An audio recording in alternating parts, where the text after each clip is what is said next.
Sveiki! Šodien mums ir diezgan intriģējošs stāsts.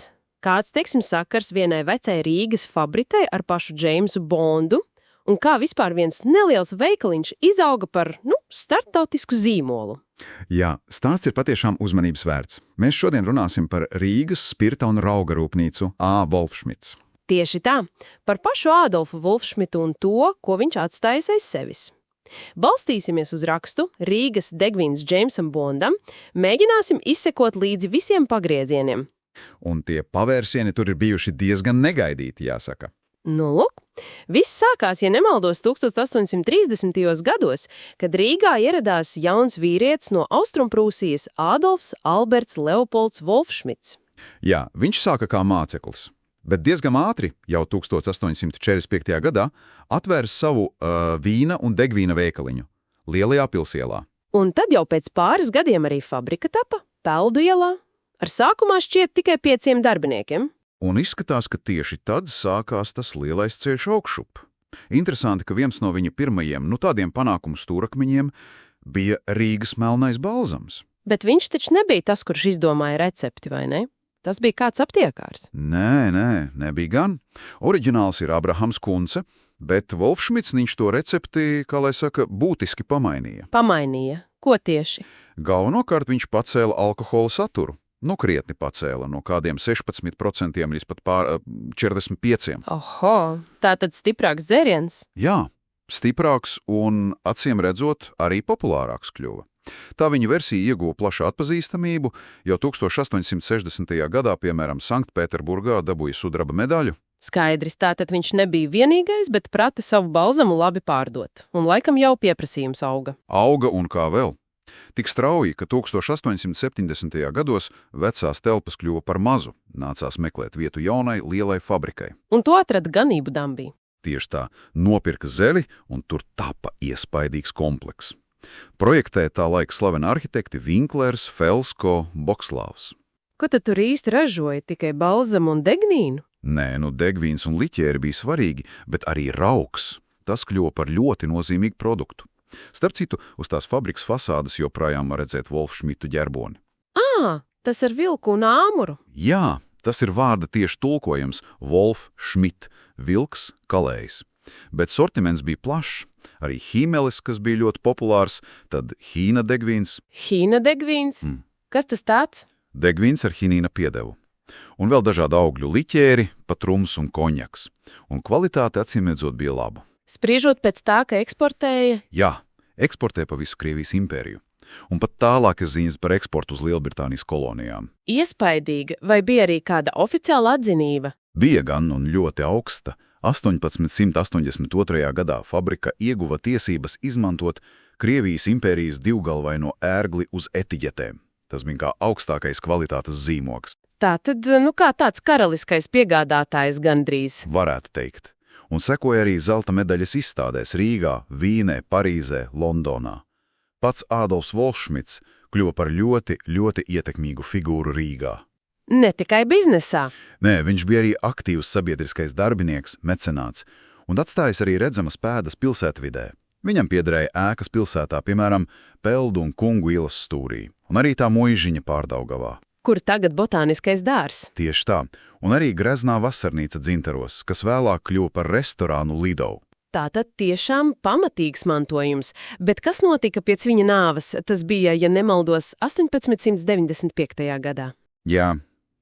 Vadību pārņēma dēls Alberts Ernsts. Viņš izveidoja akciju sabiedrību A. Wolfschmidts, turpināja modernizēt ražošanu, un uzņēmums turpināja plaukt. Bet tas ilgi neturpinājās. Diemžēl ne. Alberts Ernsts pēkšņi nomira 1913. gadā. Un tad vadība nonāca fon Štriķa dzimtas rokās, kas bija, ieprecējušies Wolfschmidtu ģimenē. Un tad jau nāca grūtie laiki. Jā, Pirmais pasaules karš. Ražošana apstājās. Bet te svarīga loma bija vienam ilggadējam darbiniekam, Paulam Šrāderam. Kas viņš bija? Galvenais likieru maisters. Un viņš, kā stāsta, esot saglabājis tās vērtīgās receptes kara juku laikā. Tātad receptes tika izglābtas. Arī tā slavenā balzama recepte. Starp kara periodā fabrika atsāka darbu, bet tad nāca Otrais pasaules karš. Un 1939. gadā, kad sākās repatriācija, Fon Štriķa ģimene un arī Šrāders aizbrauca no Latvijas. Un paņēma līdzi receptes. Tieši tā, bet te ir tas traģiskākais pavērsiens oriģinālā Wolfschmidta balzama recepte pazuda. Tā arī nav atrasta. Ak tā, tātad tas balzams, ko mēs zinām šodien, Tā ir rekonstrukcija. To radīja jau pavisam cits uzņēmums Latvijas balzams tikai 1954. gadā, balstoties uz pieejamā informācijām un maistra atmiņām, bet oriģināls ir zudis. neticami.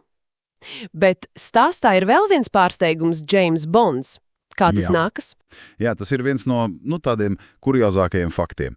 Izrādās Jane Fleminga 1955. gada romānā Mēnesbraucējs, oriģinālā Moonraker, Jā. slavenā aģenta priekšnieks M piedāvā Bondam tieši Wolfschmidt degvīnu. Nopietni? Rīgas degvīnu? Tieši Rīgas Wolfschmidt. Un tas vēl nav viss. Izrādās šis zīmols ne tikai izdzīvoja, bet kļuva diezgan populārs Amerikas Savienotajās valstīs.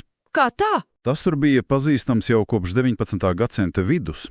Daži pat uzskata, ka tieši Wolfschmidts bija tas, kurš, tā teikt, iepazīstināja Ameriku ar degvīnu kā dzērienu kategoriju. Šito es nezināju. Un tas zīmols joprojām pastāv ASV? Jā, Wolfschmidts zīmols ASV eksistē joprojām. Protams, ražo cits uzņēmums un saturs ir cits, bet vārds ir palicis. Fantastika. Kamēr zīmols dzīvo Amerikā, kas notika ar pašu fabriku Rīgā pēc kara? Pēc Otrā pasaules kara to nacionalizēja un pārdevēja par Rīgas rauga rūpnīcu. Tā bija vienīgā tāda visā Latvijas PSR. Tātad raugs palika galvenais. Jā, raugs arī iesals.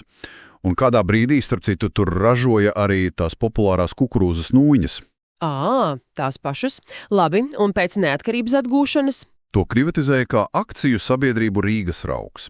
Darbojās diezgan veiksmīgi, kādu laiku piederēja lielajam Norvēģijas koncernam Orkla. Bet tagad tā ir slēgta. Kas notika? Izšķirošais trieciens bija Latvijas iestāšanās Eiropas Savienībā un ar to saistītā cukura reforma. Vietējais cukurs kļuva dārgāks, ražošana nerentabla. Jā, cukura cenas. Tieši tā. Un beigās, pēc 161 gada darbības gada, rūpnīca slēdza. Tagad tās iespaidīgās ēkas ganība Dambī stāv tukšas. Bija rekonstrukcijas projekts, bet tas nav īstenots. Tāds, episks stāsts no viena cilvēka ambīcijām līdz starptautiskam zīmolam, tad cauri kariem, recepts pazušanai, negaidītai parādīšanās popkultūrā un beigās klusa aiziešana no skatuves. Jā, tas tiešām parāda, cik cieši viena uzņēmuma liktenis var savīties ar pilsētas, valsts un pat pasaules vēsturi.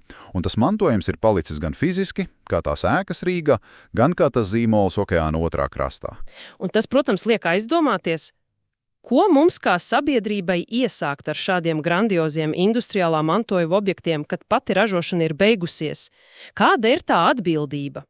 Jā, un arī par to, kā šādu vēsturisku zīmolu stāsti var turpināt dzīvot paši savu. Dažreiz pavisam negaidītu dzīvi, pat ja saikne ar izcelsmes vietu ir pārtrūkusi vai mainījusies. Tas ir labs jautājums pārdomām.